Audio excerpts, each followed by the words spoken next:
Alright, welcome everyone to another cubing video. So it's been well over a week since I've released anything Maple related, but I am still around, I am still playing the game. I've been doing my dailies for probably about half an hour to an hour each day, just arcane symbols on the jet and for the jet on the Xenon and for the Corsair. So the Corsair's ones, they're all either maxed out or at level 19, so I'll soon be done with that, so it'll be nice to stop doing dailies on there. And then yeah, when I get the Jets ones up to where I'm happy with, then we can move over to the Jet and start doing some Jet content too. I didn't release anything with the latest updates on the whole Flames drama in KMS, where Nexon came out saying that they've made a huge mistake in regards to the probability results in regards to Flames over the years, and people have been massively losing out due to the probability system not working the way that it should. And when I first saw it, I thought, wow, this is going to be interesting to see how it affects the game overall in terms of popularity, given how big it is in Korea. And it certainly did fall. You saw it fall down the rankings in comparison to other games, so there was a big push for people to go off and play other games instead, and yeah, just to turn their backs on Nexon. And they have responded. As a company, they've come out and released a lot of information that people have been asking for in regards to the probability on cubing rates, and to be a lot more transparent going forward, which I think is a positive thing. It still doesn't motivate me to give them any money, to be honest, and I know that in past videos I've been talking about how if a Miracle Time event comes up, I might give them some money here or some money there, and I might still do that depending on what I've got on at the time. Like if I've got enough Meso to convert into NX, there's definitely no way that I'd be spending money on NX to cube, but if I needed, say, like $50 or something like that, I might just put that in. But yeah, I wanted to share my opinion on Flames as well, because that and going above 15 stars on Star Force really came into being a thing while I was away. So I did take a very long hiatus, probably from I'd say mid 2017 up until the start of 2019. Like I was coming in and just doing some bosses on Maple, but I wasn't really doing any upgrading or anything like that, and I wasn't really paying attention to what was changing. And I still haven't really gotten that much into Flames. Like whenever I do get the odd free flame from either a boss drop or something like that, yeah, I'll use them, but I haven't gone out of my way to craft them or buy them. So I don't really have that much experience with what other people would have experienced, where they've lost out on additional options from this system not being fair. So I really just went for 4% all stat on everything, and when I got that, I felt like it wasn't that hard to get, so then I moved on. But I can understand some of the stats that people would be going for otherwise, which just really hasn't motivated me to go for it.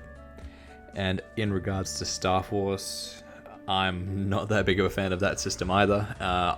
It's good that you can get extra stats and go above 15 stars.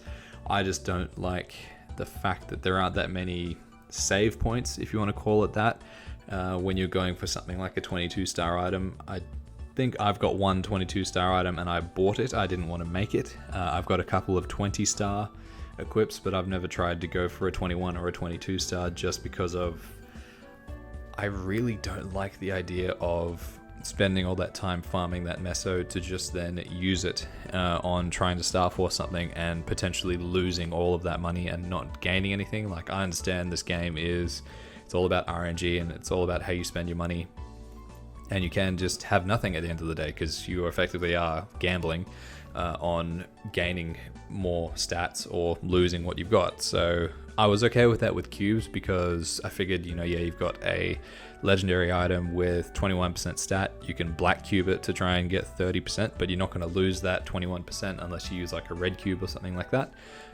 So if they were to implement something where, just say it like kept you at if you blew up an item, it would keep it at 20 stars rather than throwing it all the way back down the ranks where it takes ages to get back further up. So yeah, I haven't been that big of a fan on it, which is why I've held off on doing it. I will do a little bit of it if I have some mess on the side when I start training, when the 300 update comes out. but at the moment I'm not that motivated to do it. I'm happy to cube some stuff on the Corsair because it's just fun to see what stats you get, like how we've gone with this event ring today. I just bought a bunch of Meister cubes out of the event shop and we got a legendary item, and I wanted to turn that into a drop rate. I was trying to get 2 lines of drop, which is why I kept cubing it, but yeah, happy to just have a drop rate ring there. And yeah, that effectively just cost me the stuff that I've been farming during my dailies. So I will start to do more upgrading. I have a unique superior engraved Golux belt that I need to cube up to legendary, so we'll probably work on that. And yeah, I'm gonna get the Corsair up to 250 or 255. I wanted to see what it was like training after doing 230 to 240, because 230 to 240 wasn't too bad. It's gonna be a bit of a pain for me to do 240 to 250, and I think it's funny given the absolute pain that I put myself through in doing the level 275 character, but yeah, I don't know, it's I need to pad it out with some other stuff.